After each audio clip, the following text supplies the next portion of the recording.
My name is Lisa Milliken. I'm a fellow with the North Carolina A+ schools, an educator, and a practicing artist.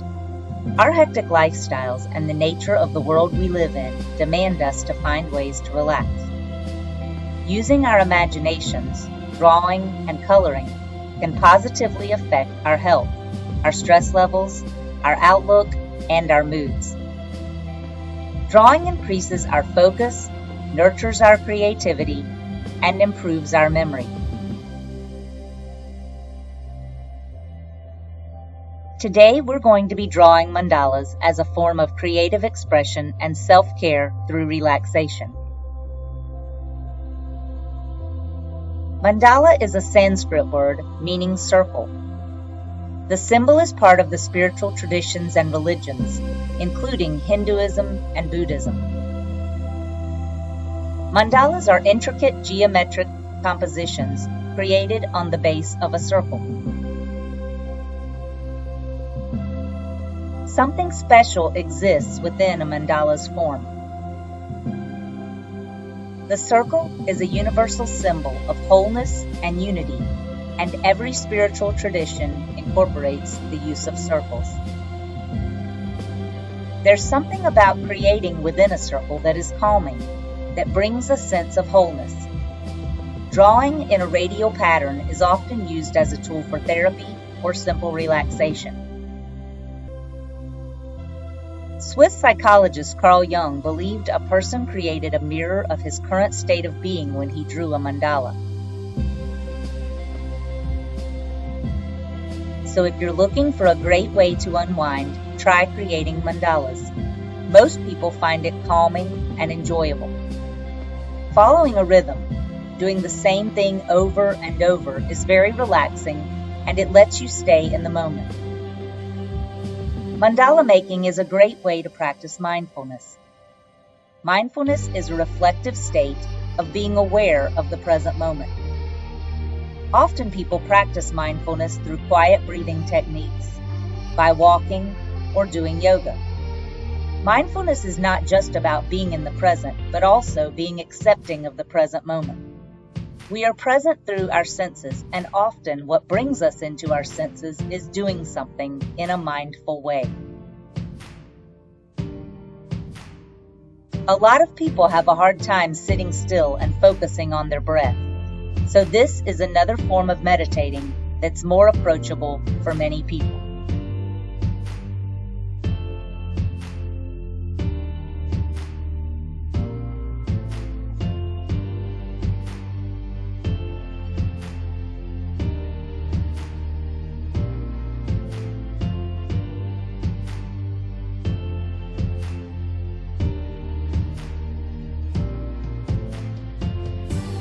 These are a few of the materials that you'll need today as we draw mandalas.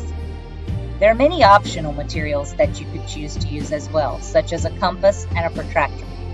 But since our focus here isn't on perfection, I choose not to use those.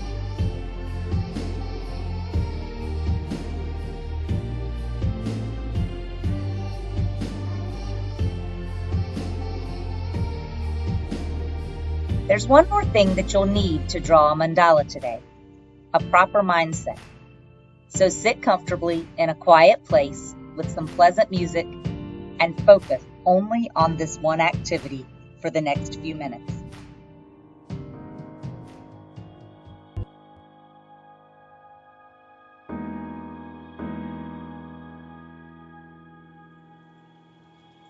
In keeping with the idea of mindfulness, you don't really want to plan your mandala out ahead of time. You do need to find a starting point, which is going to be the center of your paper. You can obviously measure to find this, or you can draw the diagonals on your piece of paper if you're using a square. And the point where those cross will be your center point. If you'd like to be more precise, you can use a protractor and a compass in measuring and drawing your circles. I like to just have a collection of circular items and position them where I want them to be.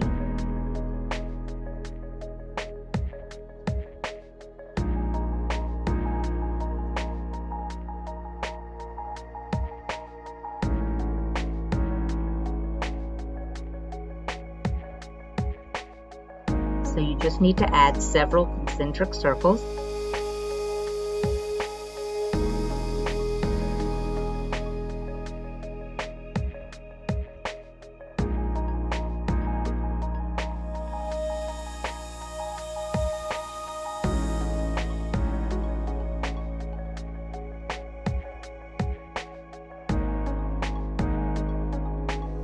Then I like to go over these with a dark line because, as you'll see, I'm making a template that I can use over and over when I'm drawing mandalas.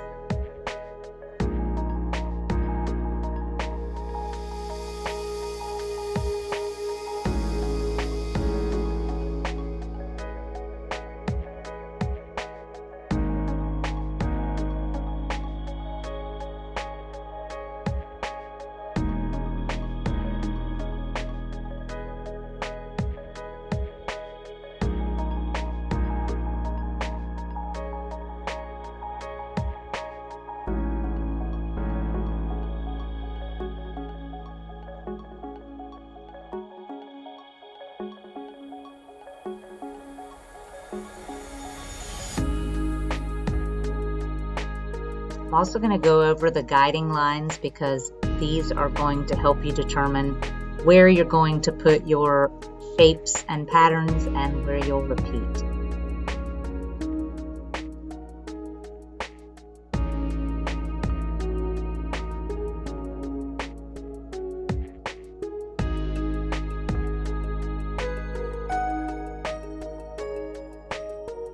And you can add as few or as many of the guiding lines as you'd like.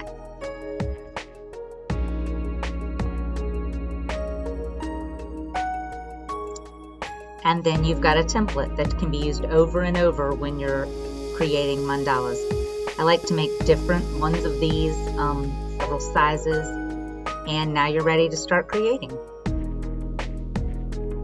So you're going to tape your paper that you're working with onto your template.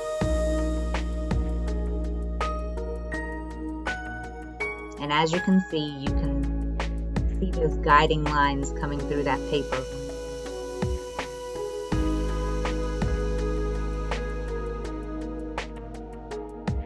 Some people like to draw the lines and the circles directly on their paper and then come back and erase those lines. It's just whichever technique you prefer. So you're going to want to begin at the middle point and just continue working outward, repeating patterns until you feel that it's finished. Just begin and let yourself be surprised by what happens. Let the rhythm take you all the way around each circle and let the mandala become your whole world for now. There's no good or bad, just rhythms, lines, shapes, and contrast. You'll notice that the mandalas all have rotational symmetry, which means that no matter which way you turn your paper, it's going to look the same on either side. It'll be a mirror image of itself. I find it easier to stick with the repetition of the shapes and the design by turning my paper as I'm repeating those shapes.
Hang your mandala in a location where you'd like to designate a sacred space. Practice going there and using your mandala as a reminder to slow down, quiet your mind, notice your breath, and simply be.